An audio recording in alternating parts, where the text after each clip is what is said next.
Welcome to my show. I'm a guest here. His name is Jerry Pannone. Mr. Jerry, how are you doing, sir? I'm doing fine and nice to be with you. Nice to be with you too, Mr. Jerry. Firstly, you are an author. You are also a musician and an educator. Can you please, Mr. Jerry, discuss more about yourself and how you are doing currently now, Mr. Jerry? Yeah. I'm a musician. I'm a retired musician. I started out as a jazz musician and was growing up studying jazz, and then I went into an army band back when you know American citizens had to go in the army. So I was lucky. I got into an army band. I was stationed in Italy, in Verona, Italy. I got to tour all over with the band, and I really loved that. It was a wonderful experience.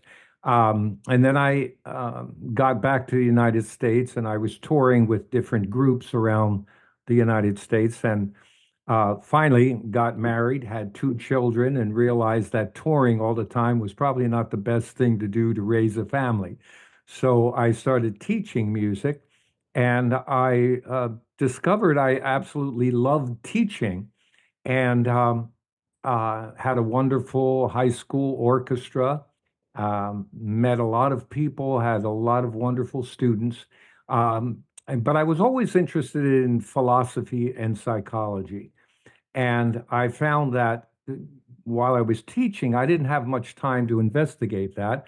But I retired um, about 12, 13 years ago now. And it gave me the opportunity to investigate more about philosophy and psychology and also spirituality. So I got deeper into it. I ended up writing a book called Survive, which has only a little to do with music, but mostly to do with philosophy and psychology and also spirituality. So that was about 3 years ago. And now I'm doing some podcasts just to talk a little bit about it. And I'm grateful to you for inviting me. I have a wife and two grown children with grandchildren, and I'm living in California. So that's kind of what I'm about. I'm very, very glad you're also into this podcasting. And I Uh, also like to dive to the point of your book, which is Survive, Why We Do mhm. What We Do. Can you Right. please, Mr. Jerry, discuss more on that book? And do you also have more books you are planning to write in the coming future, Mr. Jerry? Right. Yeah. Well, you know, when we think about what we're about, the idea that we're human beings, we're growing up, we have professions, we have pursuits that we love. Um, I realized that it's connected to evolution, and I'm not the first one. Darwin, of course, did a major thesis and people quote him all the time. But the motivation for why we do things, whether it's, the idea of basic survival, like physiological, of course, they're basic needs, right? We have to eat, we need shelter. And they're all fundamental things that all living organisms have to deal with. Well, that's all about survival, but it's not the end of it. So when we say survival, we're not just talking about our physical bodies. We're talking about pursuits that we look at and say that's part of who we are. It's not just my name is Jerry and I'm a human being, but what do I do as a human being? What am I about as a human being? And all of those things that come to play are part of our survival. It may be physical, it may be psychological, it may be spiritual. But when we're saying we're alive, then what does that mean? What does it mean when we say we're alive and participate in all the things a human being does? Because if some things thwart our advancement, our growth, then it's really like a little death. We're not surviving. If somebody prevents you from progressing and they put their hand on your head and they won't let you learn, they won't, allow you to explore your world. Well, it's like a little death. They're confining you, they're confining your sense of adventure, creativity, your sense of being. And so you can't open up to existence. So in a way, that's survival also, where you can't survive intellectually, you can't grow. And so I think it exists at every level of awareness. And so I picked on Abraham Maslow's hierarchy of needs. He's a psychologist, lived up through the 1960s, passed away, I think, beginning of 70. And he had a pyramid that he would use to describe it. He starts with physiological survival, just how we must live. And then he moves up to emotional survival. So we don't just need physical survival, we need people around us. And that extends to your family, especially your mother, because without her, you don't survive physically and possibly emotionally, right? So it extends to a greater and greater circle around you. So it starts with that mom, family, then community. It could be religion, society, the nation. And it moves up so that you're benefiting from those connections. So it could be esteem, for example. You do something well, people pat you on the head. They say, "Oh, you did that really well." Well, we need that approval. That's part of our connection, and it's part of our real survival. We need that affirmation that we're doing well. And it goes up through what Maslow calls self-actualization. So when you're, in your maturity, you may have had a family, you may have a job that you've been very successful with. Emotionally, you're feeling good. And he calls that self-actualization, where as a person, you feel fulfilled. But then at the end of his life, he felt there's something missing. There's just, I've got up through this. I feel good about what I've done, and people respect me. All those accolades of society have been given to me, so I'm grateful and I'm doing well. But there's something still more. There's something. There's got to be something else. So he called it transcendence, where we transcend this physical, intellectual, psychological state of being to something higher, where we actually feel this spiritual need that wasn't fulfilled in all those other areas, but we feel we have to reach for it. And so this sense of transcendence is kind of like a sense of union with all of existence. And how do we reach that? Some people do it through meditation. Some people have a spiritual experience where they don't know where it came from, but suddenly they feel one with everything. And so I am mainly interested in that because I've went through all the other levels and I feel good about it. But that final level, that final thing of union, it's like with you. Here we are, thousands of miles apart, right? You're in Africa, I'm in America, and but in your smile, you see, I see your smile. There's a connection we have, and that beautiful smile, and that transcends the space. It transcends language. It transcends everything, just because it touches my heart. And so that to me is where we're all headed for. Where we are recognizing that, and it's what Jesus said: the kingdom of heaven is within you. And so that sense of inner connection is what I feel, if we as a human race, as a world full of people who connect with that, we're going to have a beautiful, wonderful world where there won't be those separations. There will not be, the wars that people constantly uh, care about. And, we will have transcended that stuff. And so I feel like survive at the lowest level just means food and shelter in this business, but at the highest level, it's transcendence. So with that journey we're all taking, um, we can commune together at the highest level. So that's what it's about. And for me, at my age, that's what I care about more than anything else. So that's Exactly. really what the book is.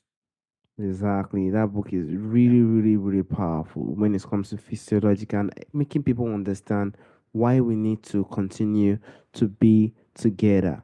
And I also like to go to the point of the physiological and the human behavior. What do you Mhm. think are the key physiological theories that help us understand human behavior? And what do you think someone needs to also do to become self-aware of their own behavior patterns, Mr. Jerry? Yeah, excellent question. Because there are many psychological theories out there. You have Freudian theories, Jungian theories, cognitive behavior theories, whole bunch of them, including the Maslow one, which I spoke of. Um, and for me, I wanted to try to find a core that carries through all of them, and that core to me is about being a fully fulfilled human being. What does it mean for us to be um, open and aware so that we can communicate with one another and connect with one another in a very honest, pure way? And that's a journey. Of course, it's difficult because we grow up in cultures, right? You grew up in a certain culture. I grew up in a certain culture. And there are all kinds of facets to those cultures. And each one of us is incredibly unique. I mean, like leaves on a tree, right? We say, well, this is an oak tree or a maple Yeah. tree. And we take a leaf, there are millions of them. We take one and we take another and look at them carefully. They're totally different, right? They're totally different. So you are incredibly unique. I am incredibly unique. And yet we belong to the same species, right? And so, how do we align with one another and connect in a very deep way, and yet be so different? And so we have to find that connection, that sameness. What is it to be a part of something and yet very unique? So how do we make that connection? And I think it's when we finally see that transcendence where, yes, I'm a unique leaf, I'm very special. And we feel that, we are special individuals. Well, we recognize that, but we also have to recognize we're part of this tree. We're part of one another because we are in the same, not just species, but the core of us is the same. It's that often used is the concept of a drop in the ocean. So, how you identify. So, I can identify as the drop, and I pull it out of the ocean. I have a drop. It's unique. If you get it under a microscope, you see all kinds of biological components to that drop, right? But if you put it back in the ocean, it becomes the ocean. It's no longer an individual drop. The drop goes back in the ocean. Its identity is the ocean. It's not a drop. It becomes the ocean. And it exists simultaneously. Take it out, it's a drop. Put it back, it's the ocean. So I feel like it all depends on how we identify. So if we're identifying as individuals, we can talk about our specialness. But if we're identifying with the ocean, we can talk about all of existence. Everything is me. In other words, I am no longer simply identifying with the drop, but the entire ocean, and that encompasses the drop. So the drop is within the ocean, I am the ocean. And there's a spiritual saying that there's only one question and there's only one answer. The one question is, who am I? Because everything revolves around who am I? Your memories, your history, the deep thoughts you have, you're always asking that question, who am I? And the answer is, I am everything. And it takes all of your existence to recognize the answer. Because as we're talking today, you and I feel one with you. You're a beautiful human being. And I feel that connection with you. We, in that regard, are the same. Okay? We are the ocean. And we can then walk off for a second, say, I'm who I am. But at the same time, we are always cognizant of the fact that you and I are one. And with you and I being one, I cannot hurt you because I'd be hurting myself. And why would I hurt myself? That makes no sense, right? So those are the philosophical ideas that I believe, we are all going towards. Because as long as we feel separation, then it's your culture, it's my culture, and we get into ethnocentrism and egocentrism, all these things that separate us, right? But when I see you as me, it's like Eckhart Tolle, the spiritual teacher says. He says, when I look at someone else, I see myself in a different costume. He's seeing himself in a different outfit. So this idea that you know you're coming from a country, I'm coming from a country, my parents came from somewhere else, yours did, and all of these differences we can identify with, and people get very proud of their culture, they get proud of where they live. That's all fine, that's all well and good, but that's part of an evolution of the self. When you say, who am I? The first thing I would ask my kids in school, and they were high school students, and maybe I would have a young group. They were maybe 15 years old. And I'd ask a boy, well, write down, who am I? And he would answer, if I asked him the follow-up question, what did you write? He said, well, I'm a boy, I'm 15 years old, my name is Johnny, and I live with my family. And then I'd ask another person, and they would say, I'm a piece of stardust in the universe, and I'm connected with every other piece of stardust that's there. So you have an awareness. We talked about awareness, right? One level of awareness was very narrow. He could only see himself as an individual in a certain space. The other person, her or his level of awareness was much higher.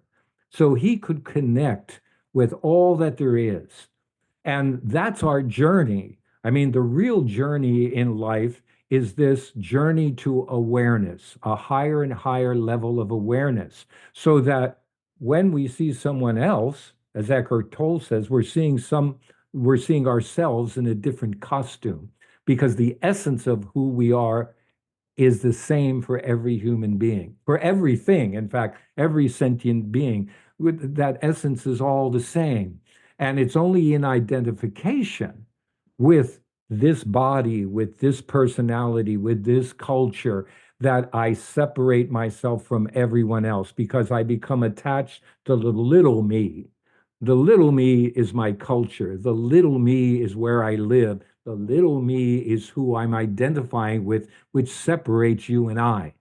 Okay. If I choose to identify with that, well, we're separate. You're from, Nigeria. I'm in America. We have this, you know, 10,000 miles between us or whatever there is. I'm not the best at geography. So, but it always comes back to identification. What am I capable of identifying with? Am I capable of identifying with someone else from a different culture? Do I have the capacity? And so deep down, we all have the capacity. It's the question if we're awake to the capacity, or are we, you know, kind of stuffed down because we haven't had the experiences yet. And I mean, for me, I began to become more awake when I was young and I was playing with music with people from different cultures, from different areas. Like I grew up in a white Italian neighborhood in Trenton, New Jersey. And the neighborhoods were all divided by blocks. So there were Europeans and they were even divided as Europeans. There would be Polish people, they had their own church. There would be Germans and Italians. They each had their own church and neighborhoods and grocery stores. And once in a while, they would cross the lines, but not much. But then I was playing jazz. I loved jazz. There was something in me that was attracted to it.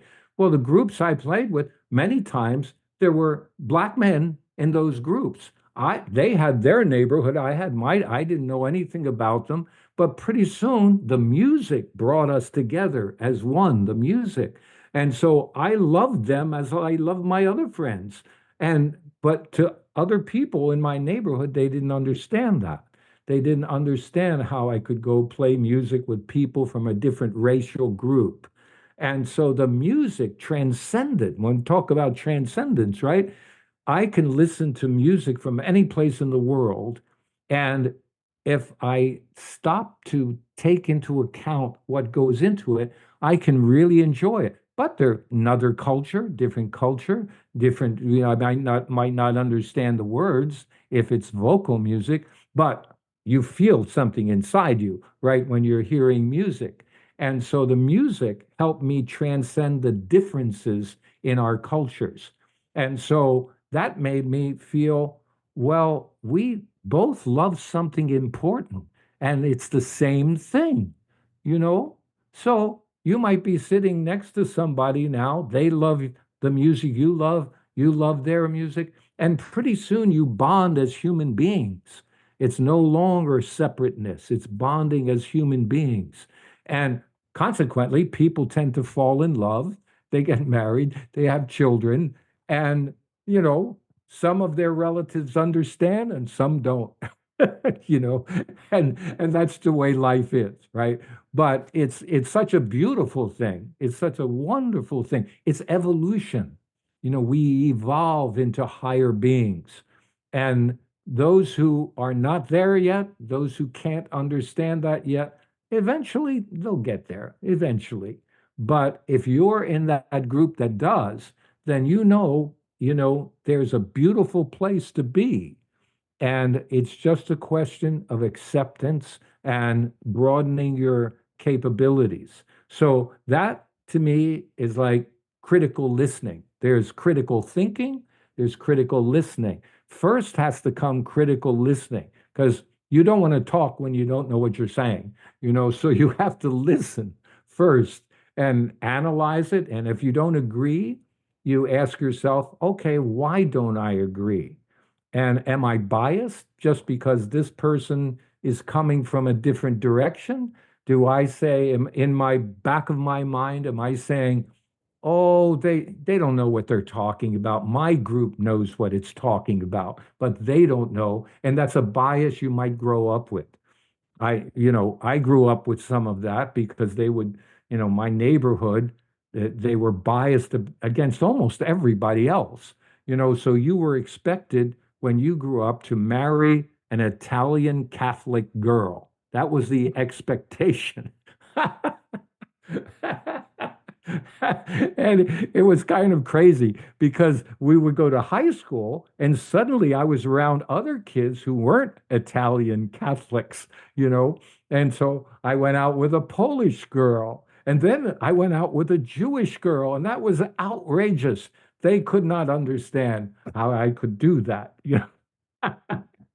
So, but it's all a question of pushing out of your comfort zone, right? Mm, We're comfortable here. I know everyone. I eat mm, the food they eat. Everything is good. And it feels because it's what nurtured you. yeah. And, you feel connected to what nurtured you. And there's Mm, nothing wrong with that. It's just that it's a big world. It's nice to look out there and see what else is there, right? And now we say it's a big universe. So the people, I mean, if you go back in history, like Copernicus and Galileo, and they mm, almost burned Galileo at the stake for saying, like the earth goes around the sun, not the sun goes around the earth. So, mm, so, but when you open your mind to what's out there, it becomes so wonderful. It's so beautiful. Yeah. So that's, I think, how we identify is a key. That don't let your identification get in the way of your learning and your Yeah. awareness. Yeah. So I Yeah. guess that's a long way to say something small.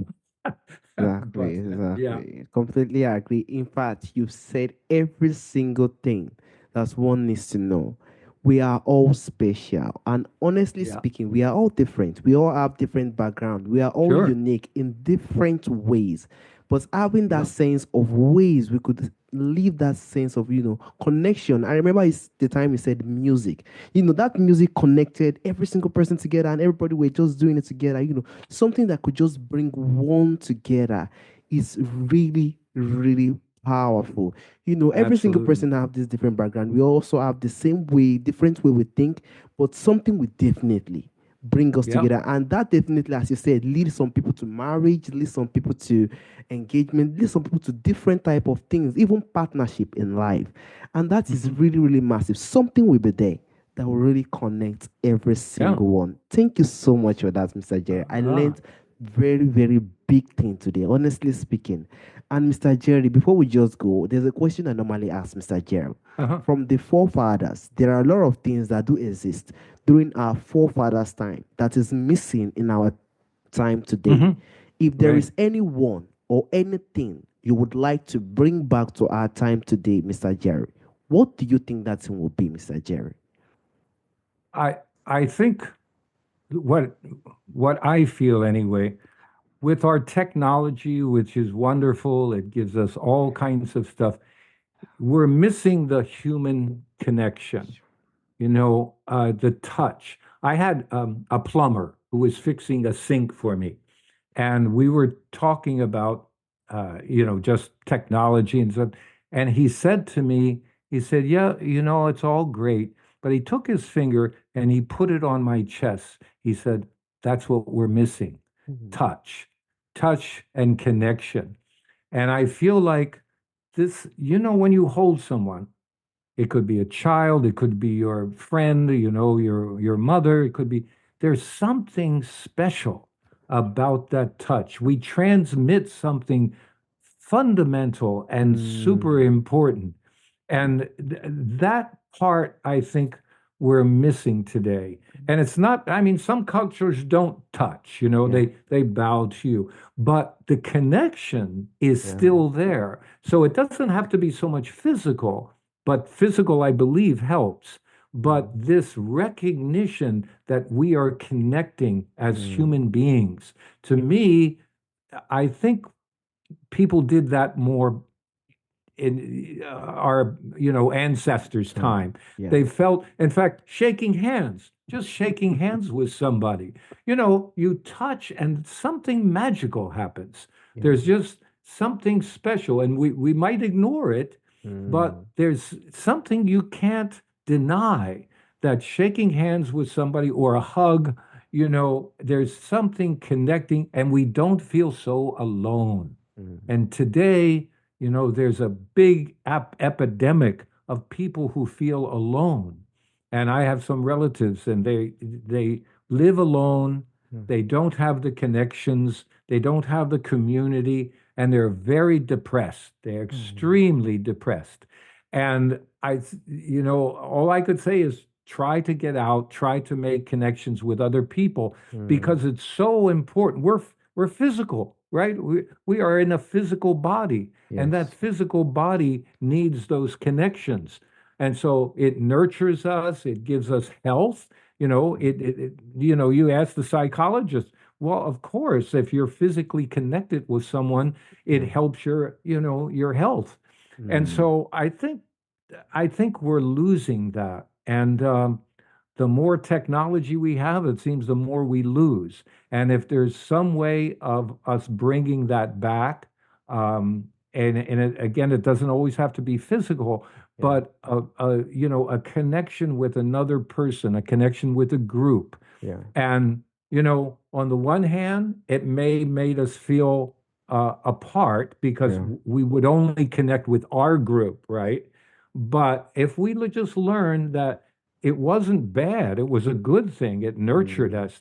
And so we just expand that to other groups. So we keep what was good, don't get rid of it, and just carry it forward. And Mm, include, yes, include technology, but don't forget to hug somebody. You know, completely don't agree. forget that. Yeah. So Completely me, agree. I think for me, that's what we're missing today because it keeps us at a distance from one another. Yes, I completely agree with you, Mr. Jerry. It is Yeah. missing, even in my time here, and that has tremendously increased the sense of anxiety and depression in the world Oh, today. sure. Honestly speaking, the connection is really missing. Even in my time, I never experienced this connection. I was brought up on a phone, so I never Uh-huh. experienced this, deep connection with people. I think it's really Right. natural and it's really powerful. We hope it definitely come back because anxiety will just continue to increase. We need someone that could touch us and tell us, you can do this. Someone that can just give that touching is really, really powerful and emotional. We need that in our time today. Even during this time, there are a lot of pressure on people. Sure. I completely agree with you, Mr. Jerry. We hope this definitely come back. It is really, really missing. Community is missing in our time today. I want to also thank you for the opportunity. You said a lot of powerful things. We always have something unique within every single one of us. You are over there, a very miles away, but we have something in common that could connect us and even impact a lot of people that could be listening to this in the coming future. Thank you so much, Mr. Jerry. Thank you so much. Well, hopefully we see each other again, maybe in person. Exactly. No, nobody knows tomorrow. We don't know what's going to happen Yeah, tomorrow. So we could meet in that's person, right. honestly speaking. Absolutely. Yeah. Have a wonderful Take day. care of Bye yourself. Bye bye. bye. Bye bye now.